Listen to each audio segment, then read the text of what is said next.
Bismillah. Innal hamdalillah nahmaduhu wa nasta'inu wa nastaghfiruh wa na'udzu billahi min syururi anfusina wa min sayyiati a'malina. May yahdihillahu fala mudilla lahu wa may yudlil fala hadiyalah. Asyhadu an la ilaha illallah wa asyhadu anna Muhammadan abduhu wa rasuluh. Bapak, Ibu, saudara sekalian yang sama-sama mengharapkan Allah Subhanahu wa taala. Alhamdulillah pada malam ini kita bisa bermuajahah kembali dalam rangka untuk menyimak kajian yang akan disampaikan oleh Ustadz Husain. Baik, kita awali saja acara malam ini dengan ucapan basmalah bersama. Bismillahirrahmanirrahim. Kepada Ustadz Husain untuk itu kami persilakan. Alhamdulillah alladzi an'ama alaina bi ni'matil iman wal islam. Asyhadu an la ilaha illallah wahdahu la syarikalah wa asyhadu anna Muhammadan abduhu wa rasuluh. Hadis nomor 1051 di kitab Bulughul Maram. Bismillahirrahmanirrahim. Wa an ibni Umar radhiyallahu anhuma annan nabiyya sallallahu alaihi wasallam la'ana wasilata wal mustausilah wal wasimata wal mustausimah. Muttafaqun alaih. Wa ibni Umar, dan terima dari Ibnu Umar radhiyallahu anhuma, semoga Allah meridhoi keduanya. Annan nabiyya sallallahu alaihi wasallam, sesungguhnya Nabi sallallahu alaihi wasallam la'anal wasilata, melaknat perempuan yang menyambung rambut, wal mustausilah, dan minta disambung rambut, wal wasimata, dan perempuan yang dicacah, wal wasimata, dan perempuan yang mencacah, wal mustausimah, dan minta dicacah, ditato. Muttafaqun alaih. Hadis muttafaq alaih. Satu hadis saja. Ini yang akan saya tekankan di hadis ini adalah tanggung jawab para suami untuk mendidik para istri dan mengingatkan para istri. Di hadis ini Rasulullah Shallallahu Alaihi Wasallam menjelaskan mengenai amalan wanita. Tapi bukan berarti laki-laki tidak termasuk orang yang terancam dengan melakukan amalan yang disebutkan di hadis ini. Nabi Shallallahu Alaihi Wasallam menyatakan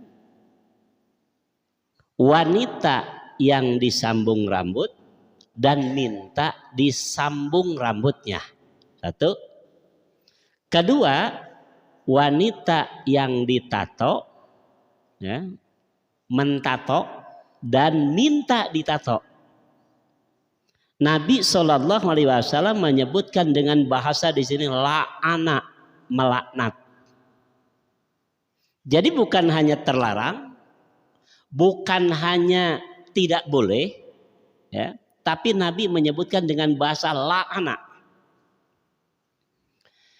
Imam Abdullah bin Abdurrahman Al-Basami dalam kitab Tawdihul Ahkamnya di juz ketiga di halaman 750, beliau menjelaskan kalimat la'ana artinya ab'adahu anil khair war rahmah.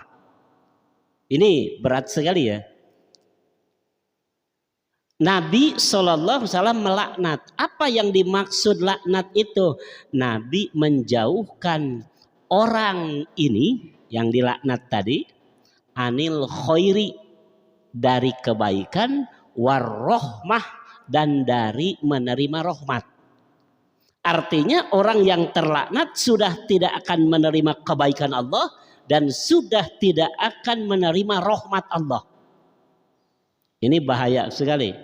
Kalau kita punya istri dilaknat, artinya kita tidak akan dapat kebaikan apapun dari istri kita.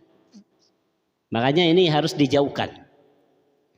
Nabi SAW menyebutkan pertama al-wasilah, ya, yang menyambung rambutnya, wal mustausilah, dan minta disambung. Jadi yang melakukan penyambungan rambut dan minta disambung rambutnya, sawaun, sama-sama dilaknat.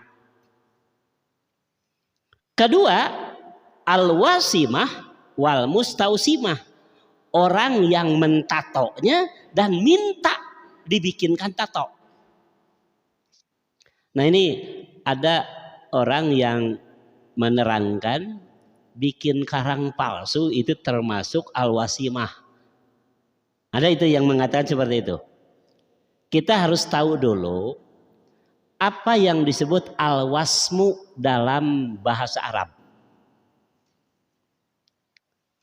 Imam Abdullah bin Abdurrahman al-Basami menyatakan al-wasmu yakunu min gharzil ibrah pil badani wadaron nilaji alaihi hatta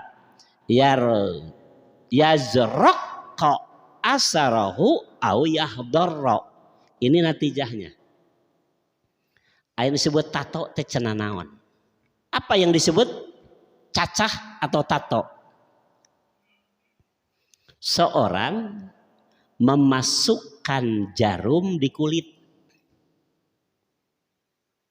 dengan menyertakan warna yang berbekas di kulit itu, baik biru atau hijau atau yang lainnya. Tanduk itu ngaranna tato. Bagaimana kalau dengan spidol? Masuk gak wasimah? Tidak. Ini harus benar-benar mengerti. Cuma nanti kenapa orang mengatakan bikin karang palsu dengan itu masuk dalam kategori wasimah? Ini meniru dan menyerupai begitu.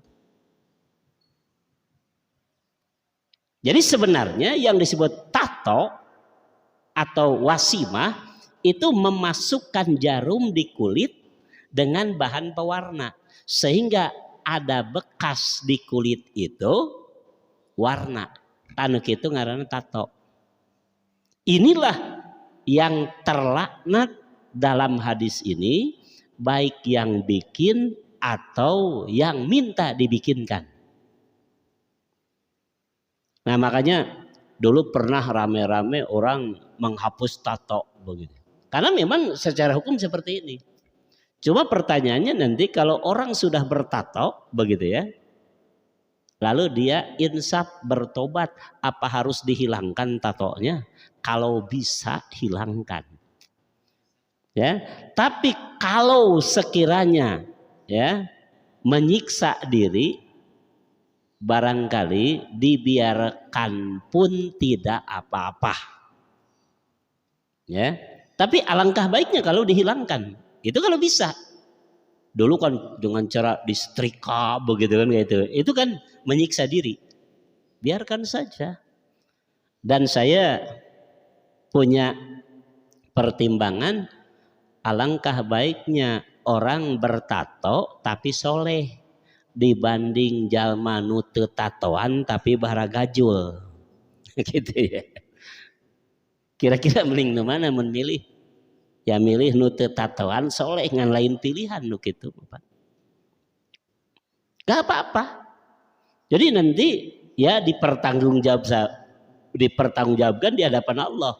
Kenapa? Saya melakukan itu memang belum datang ilmu, belum tahu. Bagaimana kalau sudah tahu, dilakukan juga? Bertobat saja. Nggak ada yang sulit bagi kita. Bertobat saja. Setelah bertobat, tidak harus dihilangkan dengan cara menyiksa diri, tidak. Nggak masalah.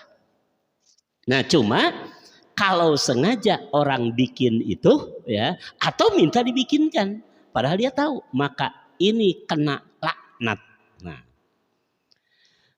Imam Abdullah bin Abdurrahman Al-Basami menyatakan di kitab beliau Al-Hadisu, hadis di atas tadi dalilun, jadi dalil ala tahrimi wasli sya'ri, perempuan menyambung rambut,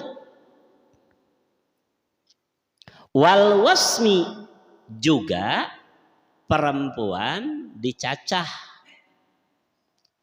wa anna fa'ilahu wal maf'ulu bihi mal'unani, sedangkan pelaku, ya, dan yang minta, begitu ya, yang melakukan menyambung rambut, minta yang melakukan mencacah, dan orang yang minta disambung rambut dan minta dicacah, mal'unani, dua-duanya terlaknat. Sedangkan walaknu la yartibu illa ala man fa'ala kabiratan min kabairid dunub. Sedangkan kalimat laknat tidak pantas dikenakan kecuali kepada orang yang melakukan dosa besar di antara dosa-dosa yang besar. Jadi kalau begitu, menyambung rambut, ya, kemudian mencacah atau bikin tato masuk dalam kategori dosa besar di antara dosa-dosa yang besar. Jadi bahasanya min kabairid dunub, dosa-dosa besar. Nah, dengan hadis ini yang Rasul jelaskan di sini perempuan, karena nanti ini masuk dalam bab pergaulan dengan perempuan. Artinya ini suami bertanggung jawab kepada istrinya, jangan sampai melakukan hal yang disebutkan oleh Nabi, menyambung rambut dengan apapun, kedua ditato atau dicacah dengan cara apapun, tidak boleh. Dan ini tanggung jawab suami. Hadirin yang berbahagia, ternyata sebenarnya Nabi SAW menjelaskan perempuan-perempuan yang celaka dan terlaknat bukan hanya pelaku itu saja. Kalau kita lihat dalam beberapa hadis yang sahih, ada 5 di antaranya penyebab wanita mendapat laknat, dan ini harus diketahui oleh kaum laki-laki sebagai suami dari mereka. Kenapa? Jangan sampai mereka melakukan hal-hal yang disebutkan oleh Rasul yang jika dilakukan oleh seorang perempuan maka ini menjadi penyebab terlaknatnya mereka. Jadi ada 5 nih diantaranya. Ini yang harus diketahui kaum laki-laki sebagai tanggung jawab kita di rumah tangga. Jangan sampai istri kita, anak perempuan kita melakukan ini. Pertama, yang dilarang oleh Nabi dan menyebabkan wanita celaka, pertama, sengaja memperlihatkan aurat. Ini yang pertama. Hati-hati kaum bapak sebagai suami, istrinya, anak perempuannya memperlihatkan aurat, maka ia bertanggung jawab nanti di akhirat kenapa punya keluarga seperti itu. Ini yang penting bagi kita. Jadi wanita sengaja memperlihatkan aurat, maka dia kena laknat Allah dan laknat dari Rasul. Sehingga di dalam hadis riwayat Muslim. Ini dalam kitab Sahih Muslim juz ketiga di halaman 1680 ada satu hadis yang disampaikan oleh sahabat Abi Hurairah radhiyallahu an. Ia menyatakan Nabi bersabda, sinfani min ahlin nar. Ini ternyata laknat ini membawa manusia ke neraka. Sampai Nabi menyebutkan sinfani min ahlin nar. Ada dua golongan dari ahli neraka. Lam arohuma, yang Allah tidak akan memperdulikan mereka. Pertama, qaumun ma'ahum siyatun ka'adna bil baqar yadribuna bihan nas. Satu kaum yang mereka punya cambuk seperti ekor sapi, yang itu dipergunakan untuk mencambuk manusia. Ini bahasa kinayah, orang yang punya kekuasaan lalu menyalahgunakan kekuasaannya. Ini yang pertama. Yang kedua, nah ini yang saya maksud, nisaun kasiyatun. Wanita yang berpakaian tapi ariyatun, tapi telanjang. Bisa saja pakaiannya tipis, kelihatan auratnya. Satu. Bisa saja pakaiannya tebal, tapi membentuk badannya. Ini sama yang disebut ariyat, seolah-olah telanjang.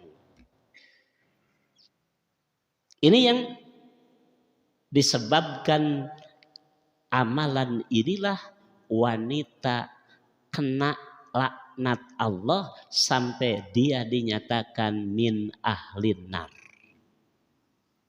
Kenapa seperti itu? Ingat, ini bagi kaum bapak. Ketika melihat anak kita yang sudah dewasa masih memperlihatkan aurat sekalipun di rumah kita, hati-hati. Kenapa? Karena sengaja memperlihatkan aurat sekalipun dengan yang muhrim tidak boleh. Sengaja ini. Sekalipun nanti kalau kelihatan tidak berdosa oleh muhrim itu. Tapi sengaja memperlihatkan aurat bagi wanita sekalipun di rumah, ini masalah. Di dalam kitab As-Sunan wal Athar di juz ketiga di halaman 144, Ahmad bin Husain bin Ali pernah mengatakan, ini hadisnya ditulis di kitab Sunan Abu Daud juz keempat di halaman 62 dari Ibu Aisyah radhiyallahu an. Kata Ibu Aisyah, dakhalat ala Rasulillah sallallahu alaihi wasallam Asma bin Abi Bakar. Pernah satu saat Asma bin Abu Bakar masuk ke rumah Rasul. Wa alaiha siyabun riqaq, dan dia pakai pakaian tipis. Fa'arada anha Rasulullah sallallahu alaihi wasallam, lalu Rasul sallallahu alaihi wasallam memalingkan muka. Ini menandakan Rasul tidak setuju.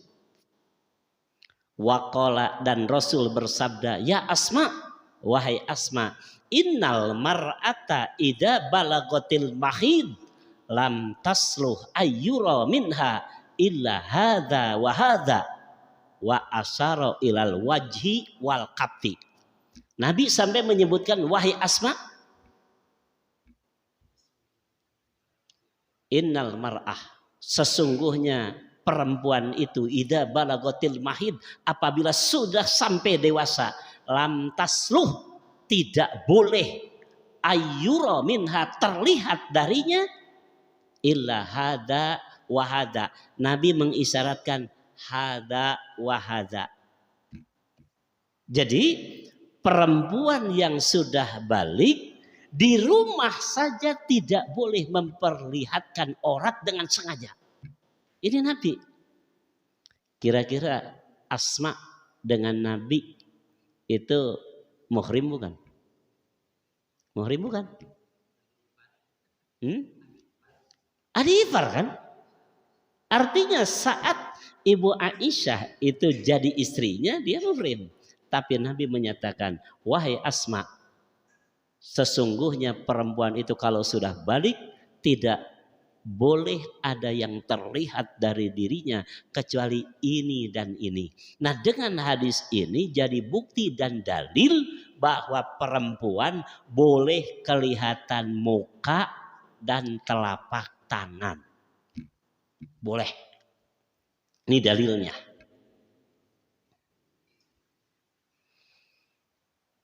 Nah, ketika turun satu ayat di surat An-Nur ayat 31, A'udzu billahi minasyaitonir rajim wala yubdina zinatahunna illa ma dhahara minha. Maka Ibnu Abbas menjelaskan, dan janganlah wanita-wanita itu memperlihatkan perhiasannya kecuali yang biasa tampak. Lalu Ibnu Abbas menjelaskan apa yang biasa tampak dari perempuan, al-wajhu, muka, wakahlul ain, celak yang ada di mata, wahidobul kafi, pacar yang ada di tangan, wal khotam dan cincin. Artinya sekitar wajah, telapak tangan boleh terlihat dari wanita sekalipun dia sudah balik. Cuma semua badannya harus tertutup dan tidak boleh terlihat kecuali ini saja yang boleh terlihat. Begitu kata Ibnu Abbas. Jadi sengaja memperlihatkan aurat sekalipun di rumah ini terlarang. Sengaja ini. Sekalipun kalau satu waktu terlihat ya dengan yang muhrim terlihat tidak dosa. Tapi sengaja memperlihatkan aurat itu berdosa. Makanya ingat ketika kita sama-sama jenis, wanita dengan wanita, laki-laki dengan laki-laki, tidak boleh sengaja memperlihatkan aurat sekalipun satu jenis. Jadi aurat itu bukan tidak boleh terlihat oleh lain jenis saja, oleh sesama jenis pun sama. Makanya pantas ya, kalau wanita memperlihatkan aurat sengaja, maka Allah menetapkan laknat sampai dia dinyatakan min ahlin nar.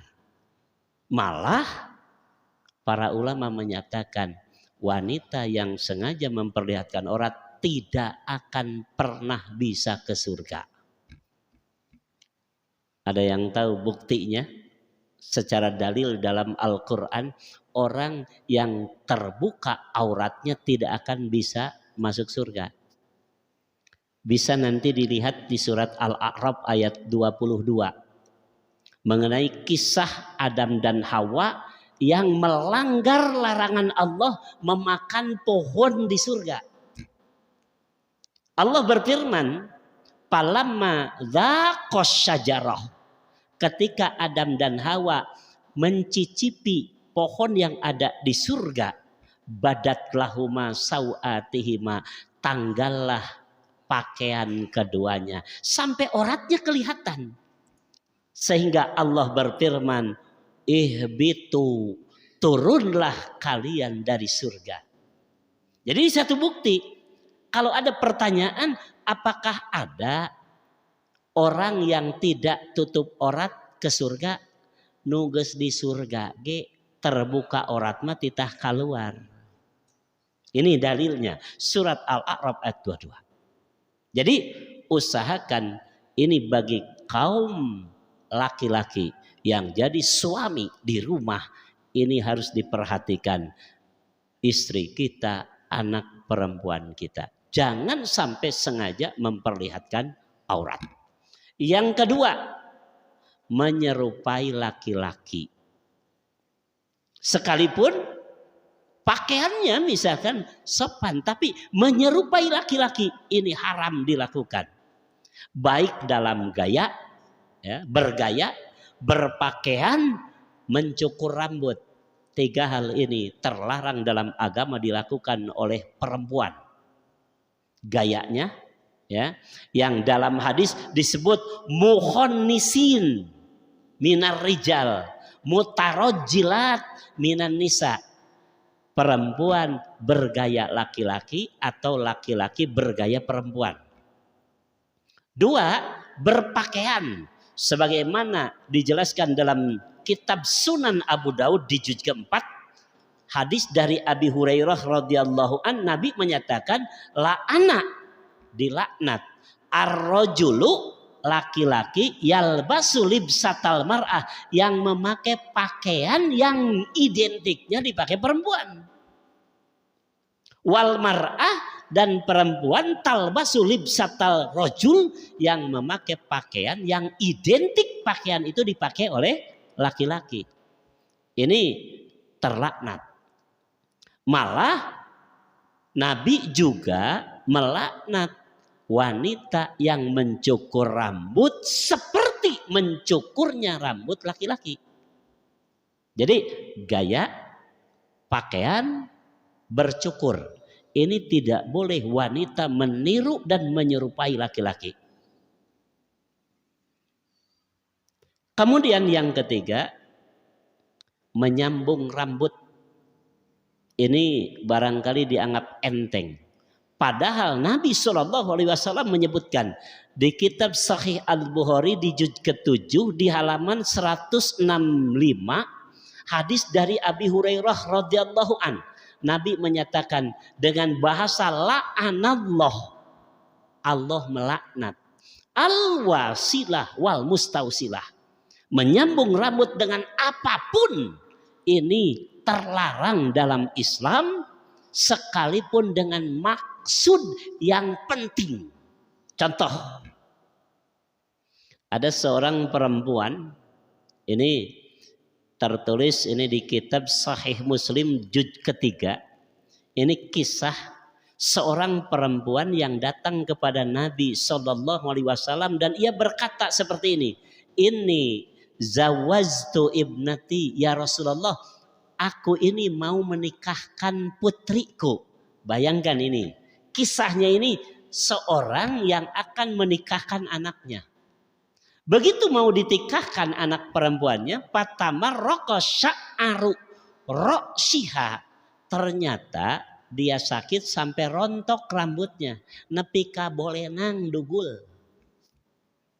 Lalu si perempuan itu datang kepada Nabi dan ia menyatakan, wahai Rasul, anakku seperti ini padahal mau ditikahkan.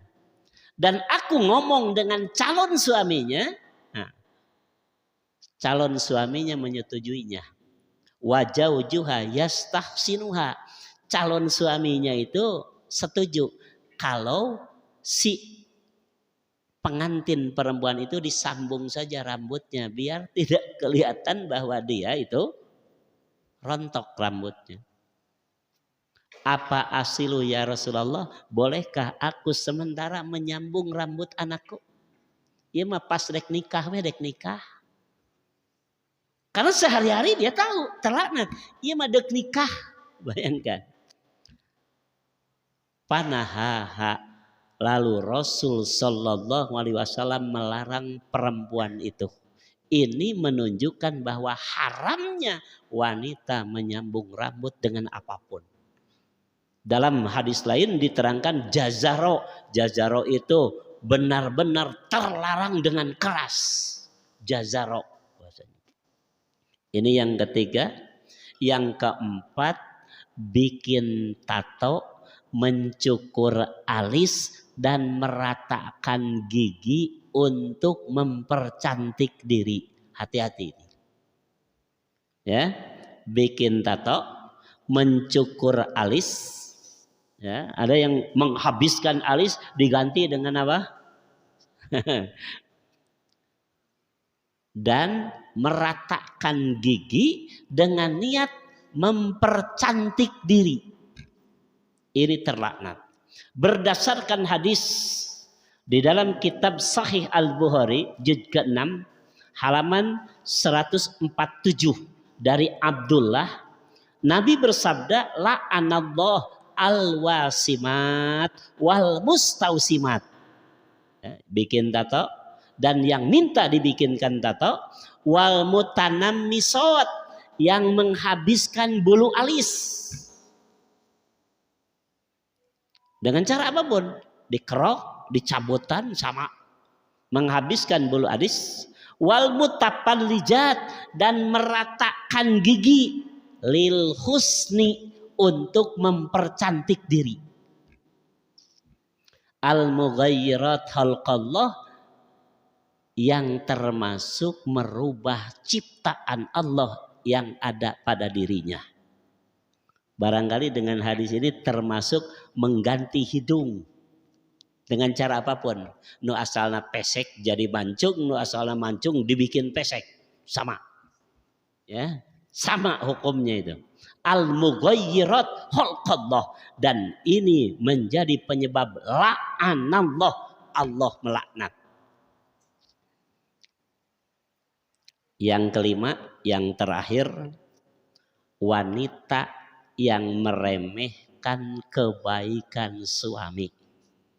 Jadi kalau nanti kita lihat gejala istri kita meremehkan kebaikan kita, peringati. Bukan kita ingin dihormati dan disanjung, tapi kita sayang dia dilaknat oleh Allah. Sehingga nanti dia menjadi ahli neraka, padahal tanggung jawab kita. Nabi SAW menyebutkan dalam satu hadis riwayat Al-Bukhari dari Ibnu Abbas, kata beliau, uritun naro, pernah diperlihatkan kepadaku neraka, faidza aktsaru ahliha an-nisa, ternyata yang terbanyak isi neraka itu wanita. Aya nu loba eusi surga saha? Nusangsara. Itu Nabi menyebutkan al-fuqara, lolowana pengisi neraka manu mariskin. Yang terbanyak pengisi neraka adalah perempuan, wanita. Lalu para sahabat bertanya kepada Rasul, qila ayakfurna billah, apa mereka itu karena kufur kepada Allah? Qala, Nabi menjawab, la, bukan. Tapi Nabi mengatakan yakfurnal ashir, kebanyakan mereka wanita yang masuk neraka itu karena menganggap enteng, menganggap remeh, tidak berterima kasih kepada kebaikan suaminya. Ini bahaya nih. Hati-hati. Jika ada gejala istri kita meremehkan, kita peringatkan. Karena ini menjadi penyebab pengisi neraka ini. Ancamannya neraka. Nabi menggambarkan bagaimana istri meremehkan suami itu seperti apa. Lau ahsanta ila ihdahunna dahra, jika kamu melakukan kebaikan kepada istrimu 1 tahun, summa ra'at minka syai'a, lalu dia melihat ada cacat di kita, sedikit cacat saja, sedikit ya, yang dia tidak setuju, qalat, dia mengatakan, ma ra'aitu minka khairan qattu, aku tidak pernah merasakan kebaikan darimu sedikit pun. Nah, ini satu di antara tandanya perempuan yang meremehkan kebaikan suami. Jadi salah sautiki jadi masalahnya gede lantaran teu karasa alus nati salaki. Ini yakpurnal asyir. Ini penyebab wanita terjerumus ke neraka. Jadi dengan hadis di atas tadi, 5 yang harus kita perhatikan sebagai suami agar istri kita tidak terjerumus kepada laknat dan kebinasaan ancaman neraka.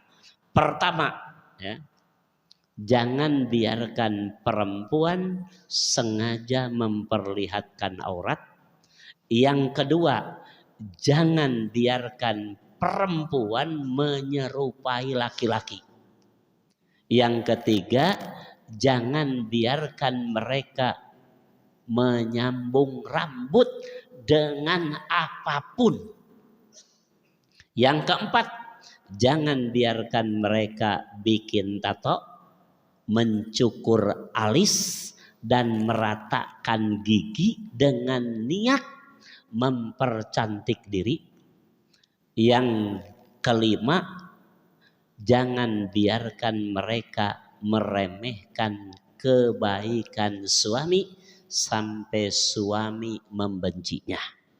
Itulah 5 hal yang harus kita tahu dan kita pahami agar istri kita, anak perempuan kita selamat dari laknat.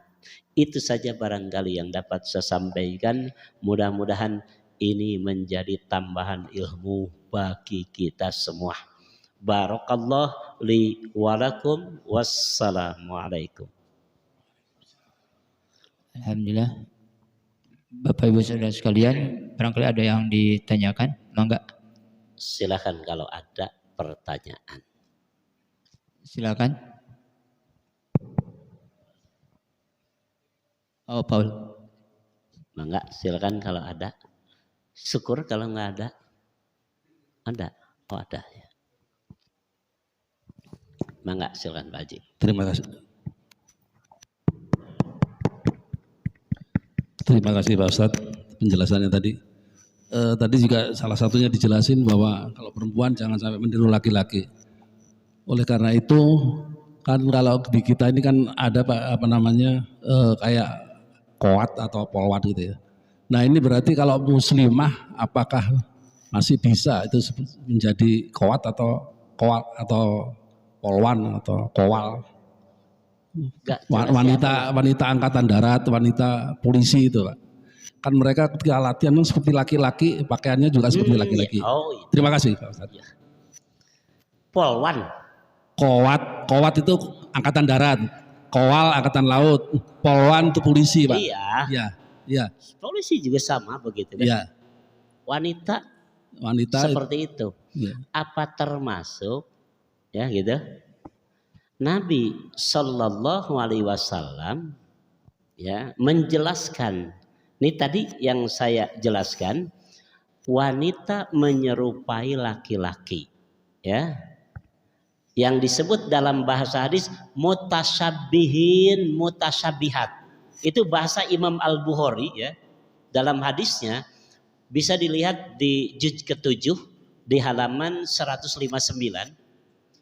Imam Al-Bukhari menyebutkan yang terlaknat dari wanita itu mutasyabihin, mutasyabihat bahasa hadis. Laki-laki menyerupai wanita, wanita menyerupai laki-laki. Bahasanya mutasyabihin, mutasyabihat. Ya. Satu.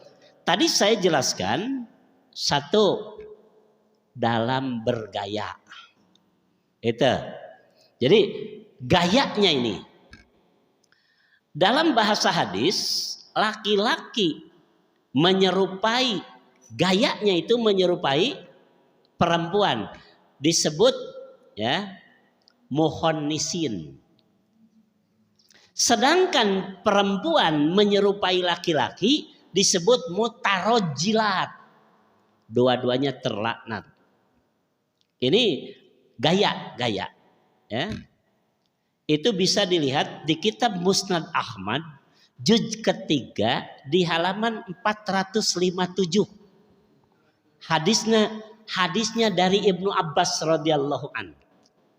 Nabi SAW menyebutkan la'ana ini bahasanya al-mutarajjilat minan nisa. Wanita-wanita yang menyerupai dan bergaya laki-laki ya. Wal mukhonnisin minar rijal, dan laki-laki yang bergaya seperti wanita. Ini barangkali ini yang harus diwaspadai oleh kita.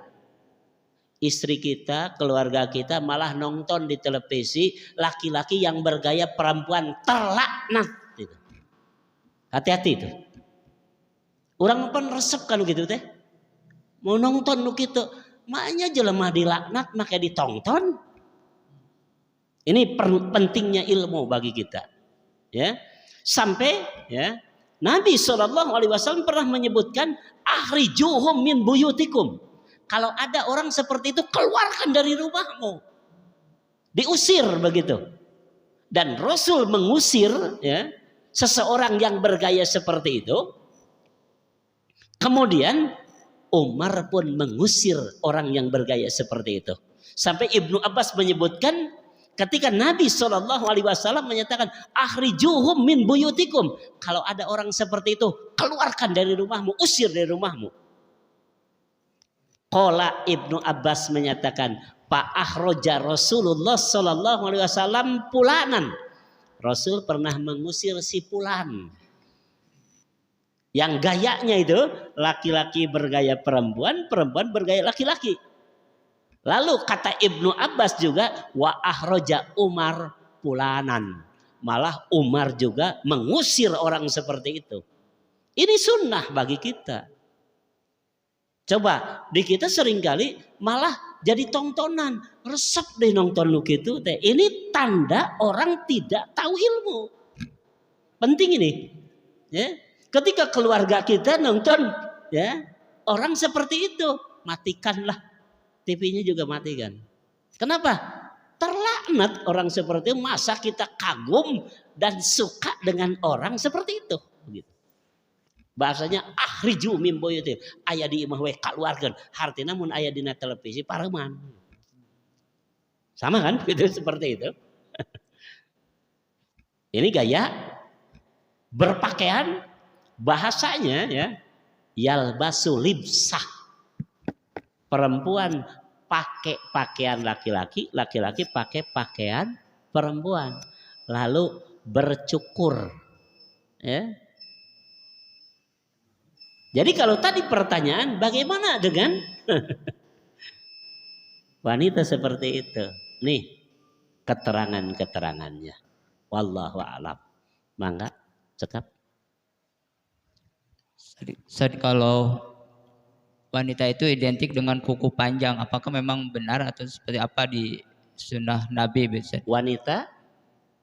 Ya kebiasaan memanjangkan kuku gitu. Oh kuku, oh ya. Apa benar? Saya belum menemukan hadis ya mengenai bahwa perempuan itu biasanya atau kebiasaan perempuan di zaman Nabi memanjangkan kuku. Belum pernah menemukan hadis seperti itu. Ya. Jadi saya tidak tahu.